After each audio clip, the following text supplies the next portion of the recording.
तो सभी का स्वागत करता हूँ।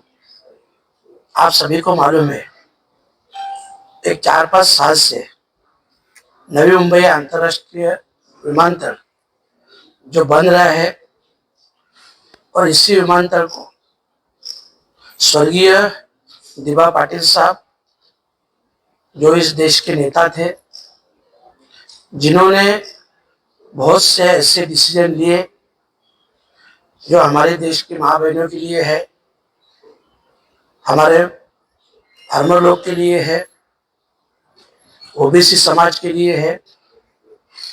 तो ऐसे जो हमारे देश के नेता थे स्वर्गीय दिबा पाटिल साहब, जो 5 बार एमएलए थे, विरोधी पक्ष नेता थे, 2 बार सांसद थे,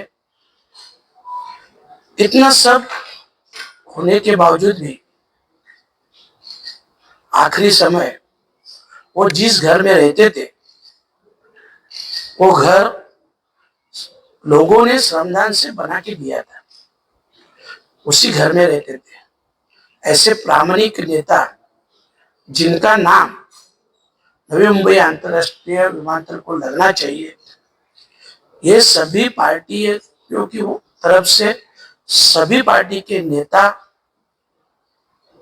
सभी स्थानीय भूमिपुत्र और खास करके महाराष्ट्र गवर्नमेंट ने भी, आपकी जानकारी के लिए बताता हूँ, 2022 में खुद तत्कालीन मुख्यमंत्री उद्धव जी ठाकरे साहब ने भी इस विमानतल को स्वर्गीय दिबा पाटिल साहब का नाम देना चाहिए, ऐसा ठराव सेंट्रल गवर्नमेंट को भेजा था।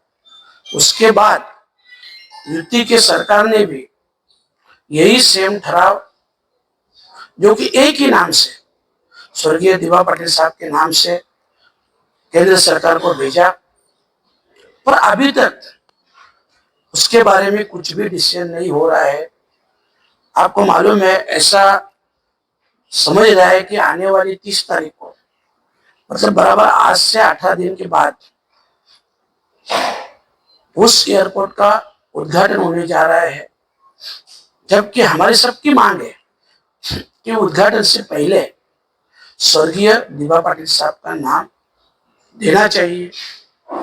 और मैं यही कहूंगा कि स्वर्गीय दिबा पाटिल साहब के जो काम थे, उसने इस देश के लिए जो काम के माध्यम से योगदान दिया है, उसकी ऊंचाई इस एयरपोर्ट से कहीं ज्यादा है। और इस एयरपोर्ट को उनका नाम देने से एयरपोर्ट की ऊंची बढ़ जाएगी, उनकी नहीं, क्योंकि वो तो देश के नेता थे। बस इसी मांग को लेके आने वाली 14 सितंबर को हम लोग भिवंडी से रैली निकाल रहे हैं। शुरू में आपकी जानकारी के लिए बताता हूं, जब इस रैली का नियोजन की बात हुई, सिर्फ 4 व्हीलर गाड़ी है और समाज के सिर्फ आगरी कोली स्थानीय भूमिपुत्र समाज के सिर्फ युवा लोगों को मैंने आह्वान किया था। तो एक दिन में 600 के ऊपर गाड़ी की एंट्री हुई। आज तक 5 दिन में, कल तक 2000 के ऊपर गाड़ी की एंट्री हुई। अभी हम लोगों ने एंट्री भी बंद कर दिया है, जिसको आना है डायरेक्ट आ सकते हैं। तो एक हजारों की तादाद से हम लोग जा रहे हैं, हजारों गाड़ी रहेगी। मुझे मालूम है, ये जो सभी लोग आ रहे हैं, ये सिर्फ और सिर्फ दिबा पाटिल साहब के सम्मान के लिए आ रहे हैं। उनके प्रति जो समाज का प्यार है, समाज की जो श्रद्धा है, उसके कारण इतनी बड़ी संख्या से 4 व्हीलर लेके सभी युवा आ रहे हैं। हम लोग इस माध्यम से राज्य सरकार और केंद्र सरकार का ध्यान इस मुद्दे पे आकर्षित करना चाहते हैं, ताकि ये अभी उद्घाटन की घड़ी नजीक आई है, तो उसके पहले ये नामकरण होना चाहिए। ये हमारी स्पष्ट भूमिका है।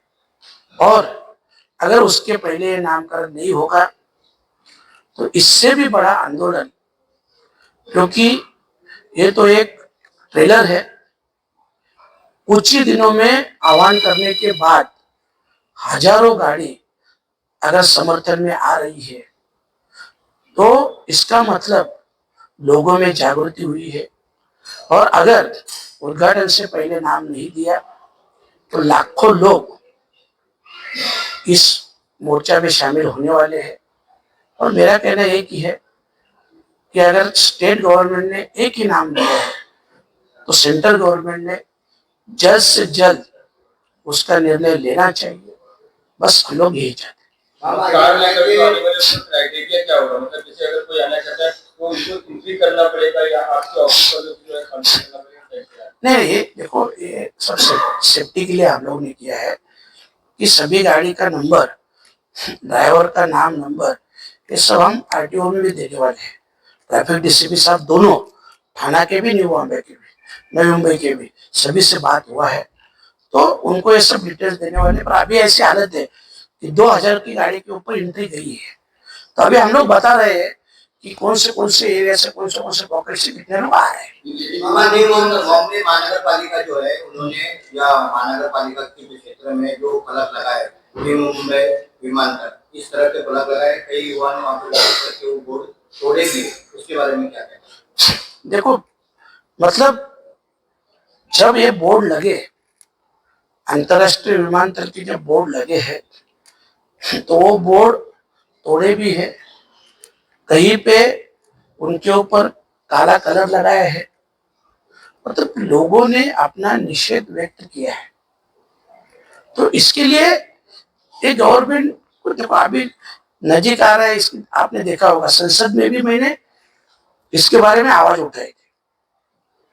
और अभी ये 14 तारीख को रैली निकालना, तो ये जो लोगों का विरोध, क्योंकि 4-5 साल से चालू है, हमारी संघर्ष समिति भी लगातार संघर्ष कर रही है। कई समाज की संस्थाएं हैं जो काम करती है, वो लोग भी इसका विरोध कर रहे हैं, इस संघर्ष में शामिल है। और आज जब मैं भी कर रहा हूं तो मैंने भी सभी को आह्वान किया है कि आप सभी ज्यादा से ज्यादा संख्या से इसमें शामिल हो जाए। सिर्फ 1-2 मिनट में आपका लूंगा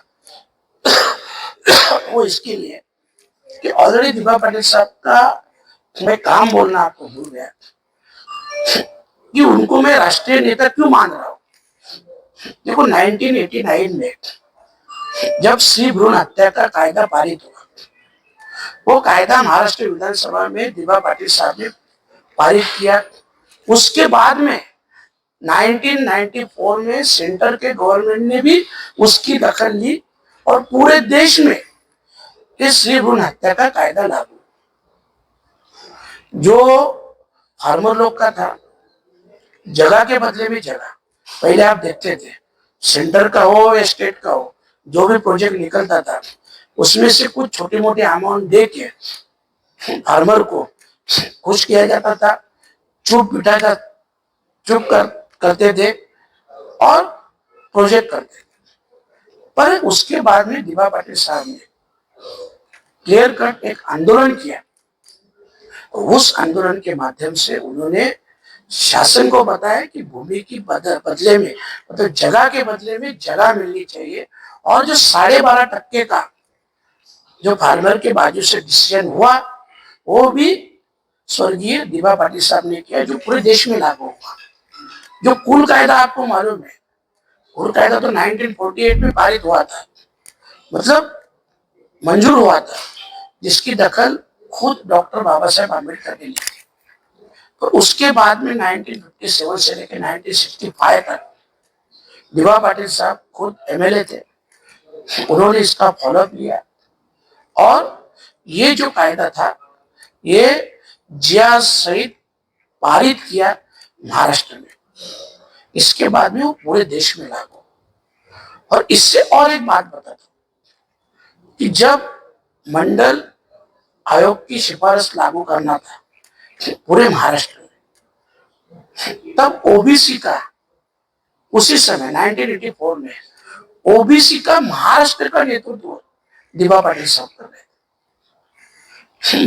मेरा कहने का मतलब यही है कि उनका जो काम है, आज भ्रूण हत्या का जो हुआ, सब हमारे माँ बहने बेटियां हमारे पूरे देश की उनके लिए कानून लागू हुआ, पूरे देश के फार्मर के लिए कानून लागू हुआ, ओबीसी को जो पूरा हक मिला उसका भी महाराष्ट्र का उन्होंने नेतृत्व किया था।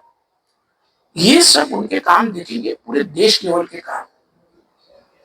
और इसके लिए हम बोलते हैं कि इस विमानतल को, उनका एयरपोर्ट को नाम मिलना चाहिए, जिससे एयरपोर्ट की ऊंची बढ़ जाएगी।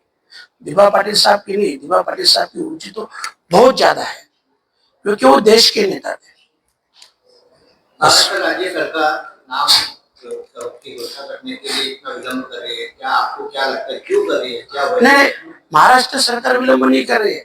महाराष्ट्र सरकार ने वो ठराव सिर्फ एक ही नाम का, दिबा पाटिल साहब के नाम का ठराव सम्मत करके सेंटर में भेजा है। वो सेंट्रल गवर्नमेंट उसके ऊपर डिसीजन नहीं ले रही, वहां पे रुक गए। तो देखो अभी 30 तारीख को अगर उद्घाटन है, ओपनिंग है, तो सिर्फ 17-18 दिन बचे हैं और अभी भी उनका नाम अनाउंस नहीं हो रहा है। मतलब सरकार के मन में कुछ अलग है, कुछ अलग मंशा है, और इसके लिए पूरे सभी के मन में एक संभ्रम है, और इसके लिए हम लोग ये आंदोलन कर रहे हैं। Thank you. ओके।